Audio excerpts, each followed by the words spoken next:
আজকে আমরা খুব সহজ একটা ব্যাকলিং স্ট্র্যাটেজি নিয়ে কথা বলবো। আজকে রেয়ার কেস যে স্ক্রিন আপনাদের কিছু দেখাচ্ছি না, কারণ এটার জন্য আসলে স্ক্রিনে দেখানোর তেমন কিছু নাই। আজকে আমরা যে ব্যাকলিং স্ট্র্যাটেজিটা নিয়ে কথা বলবো সেটার নাম হইল গিয়ে সাপ্লায়ার ব্যাকলিং স্ট্র্যাটেজি। কনসেপ্টটা খুবই সহজ। আপনার ক্লায়েন্ট তো একটা বিজনেস, যখনই কোনো একটা বিজনেস চলে দুনিয়ায়, সব বিজনেসের জন্য এই কথা সত্য, এমন কোনো বিজনেস নাই যার জন্য এই কথা সত্য না। সব বিজনেস অন্যান্য বিভিন্ন বিজনেসের উপর ডিপেন্ড করে তাদের নিজেদের বিজনেস চালানোর জন্য। এমন কোনো বিজনেস নাই যেই বিজনেস অন্য কোনো বিজনেসের সাথে B2B রিলেশনে যায় না। অবশ্যই আপনার বিজনেস হইতে পারে আপনি B2C ব্যবসা করেন, ধরেন আপনি ঘড়ি বেচতেছেন কথার কথা, বাট আপনি যতই ঘড়ি বেচেন আপনার ঘড়ির সাপ্লায়ার লাগবে, আপনার প্যাকেজিং সাপ্লায়ার লাগবে, আপনার ডেলিভারি পার্টনার লাগবে, আপনার ওয়েবসাইট একজন বানাই দিবে, আপনার পেমেন্ট একজন নিয়ে দিবে, পেমেন্ট গেটওয়ে প্রোভাইডার একজন হবে, আপনার ব্র্যান্ডিং একজন। সো অনেক অনেক বিজনেসের উপর প্রত্যেকটা বিজনেস ডিপেন্ড করে। সো সাপ্লায়ার ব্যাকলিং স্ট্র্যাটেজি বলার কারণ হইল, আপনি যেটা করতে পারেন সেটা হলো আপনি আপনার ক্লায়েন্টের ওয়েবসাইটটা দেখবেন এবং অ্যানালাইজ করবেন, বোঝার চেষ্টা করবেন যে তার ব্যবসাটা আসলে কি, এবং তারপরে এই ব্যবসাটার জন্য এই ক্লায়েন্টের আর কোন কোন সাপ্লায়ার বা থার্ড পার্টির উপর ডিপেন্ড করতে হচ্ছে, কাকে কাকে আমার ক্লায়েন্ট টাকা দেয়, এটার একটা লিস্ট করব আমরা। সো ধরেন কথার কথা আমি জন্মদিনের ডেকোরেশন করি, এটা হলো আমার ক্লায়েন্টের ব্যবসা। আমার ক্লায়েন্টের জন্মদিনের ডেকোরেশনের একটা বিজনেস আছে। সো আমার ক্লায়েন্টের জন্মদিনের ডেকোরেশনের বিজনেসের জন্য আমার ক্লায়েন্ট কাকে কাকে টাকা দেয় আমার মনে হয় B2Bর হিসাব যদি আমি করি, আমার ক্লায়েন্টের সম্ভবত এমপ্লয়ি আছে, অবভিয়াস স্যালারি দেয়, এটা একটা অপশন।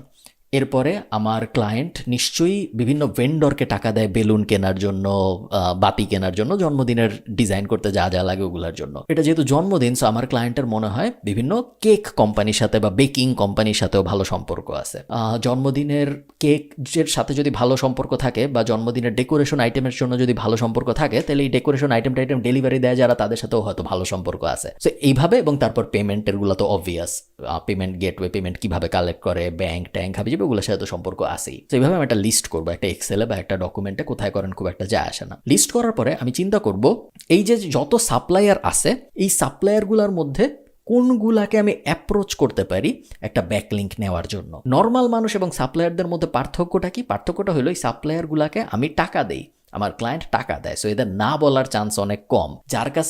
যাকে আমি প্রত্যেক মাসে টাকা দিচ্ছি, ধরেন আমার ডেলিভারি দেওয়ার জন্য প্রোডাক্ট, তাকে যদি যাই আমি বলি তোমার ওয়েবসাইটে আমি একটা গেস্ট পোস্ট লিখতে চাই, তোমার কি কোনো সমস্যা আছে নাকি, আপনার কি মনে হয় ও একটা গেস্ট পোস্টের জন্য ওর এই বিজনেসটা নষ্ট করবে না। সো আমাদের ইজিলি গেস্ট পোস্ট দিয়ে দিবে বা রিসোর্স পেজ লিঙ্ক দিয়ে দিবে। সো এটাই আমাদের আইডিয়া, আমরা ওই অ্যাডভান্টেজটা নিতে চাই। এবং আমাদের যত সাপ্লায়ার আছে, যত মানুষ আছে যাদেরকে আমরা টাকা দিই অ্যাজ আ বিজনেস, সো আমার বিজনেস যত বিজনেসকে টাকা দেয়, ওই সব বিজনেসগুলোর কাছে আমরা যাওয়ার চেষ্টা করব এবং যে বলার চেষ্টা করব যে তোমার সাথে তো আমি অনেকদিন ধরে ব্যবসা করতেছি, খুব ভালো লাগতেছে, তোমার ওয়েবসাইটে আমি একটা জিনিস লিখে দিই। বেশিরভাগ 99% ক্ষেত্রেই হ্যাঁ বলবে, কারণ আপনাদের মধ্যে অলরেডি খুব ভালো একটা সম্পর্ক আছে, বিজনেস রিলেশন আছে। প্লাস উনি যেহেতু আপনি ওনাকে টাকা দেন, উনি অবশ্যই চাবে না যে আপনি কোনো কারণে মনক্ষুণ্ণ হন, কারণ মনক্ষুণ্ণ হইলে আপনি আপনার বিজনেস অন্য এক জায়গায় নিয়ে যাবেন, এটা কেউই চায় না। তো সবাই রাজি হবে এবং এটা খুব সিম্পল একটা স্ট্র্যাটেজি, কেউ ইউজ করে না। আমি সবাইকে খুব একটা বলিও নেই, আমাদের আগের কোনো SEO টিউটোরিয়ালে এই স্ট্র্যাটেজিটা ছিল না, কারণ এটা আমরা রিসেন্টলি ইউজ করা শুরু করেছি এবং বেশ ভালো পারফর্ম করতেছে। এটা এত সহজে এত ব্যাকলিঙ্ক আমরা আগে কখনো বানাই নেই। এখানে আরেকটা জিনিস আপনারা মাথায় রাখবেন, সেটা হলো যখন আপনি লিস্ট করবেন সাপ্লায়ারের, কিছু কিছু লিস্ট থাকবে বড় বড় কোম্পানি, যেমন ধরেন আমাদের ক্ষেত্রে ব্যাংক অফ আমেরিকা একটা সাপ্লায়ার হইতে পারে, আমাদের কোনো একটা ক্লায়েন্ট, যে ওই ক্লায়েন্ট ব্যাংক অফ আমেরিকার সাথে কাজ করে।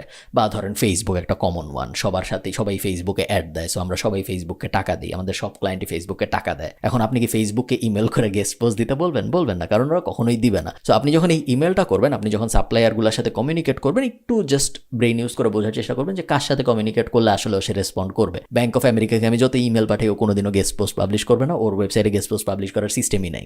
ফেসবুকেরও সেম, এরকম কোনো সিস্টেমই নেই ওদের। সো সাপ্লায়ারদের মধ্যে একটু মাঝারির থেকে একটু ছোট যারা, তারাই আসলে সবচেয়ে বেশি রেসপন্ড করে এবং এতে সাপ্লায়ারদেরও আসলে কোনো লস নেই, উল্টা তাদের লাভ, তারা ফ্রি কন্টেন্ট পাচ্ছে যদি আমি গেস্ট পোস্ট পাবলিশ করি। এক সময় সাপ্লায়ারদের ওয়েবসাইটের ভিতরে ক্লায়েন্ট এরিয়া থাকে, যে এই ক্লায়েন্টগুলোর সাথে আমি কাজ করেছি এবং তারপরে একটা লিস্ট দেওয়া থাকে যেখানে অনেক লোগো টোগো বসানো থাকে।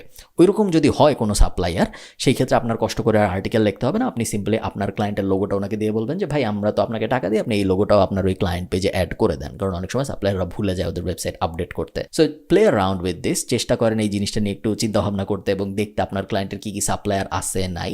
আপনি খুব সহজেই আপনার ক্লায়েন্ট কত বড় বা কতজনকে টাকা দিচ্ছে এটার উপর ডিপেন্ড করে আপনি খুব সহজেই 5, 10, 15, 20টা ব্যাকলিঙ্ক পেয়ে যেতে পারেন।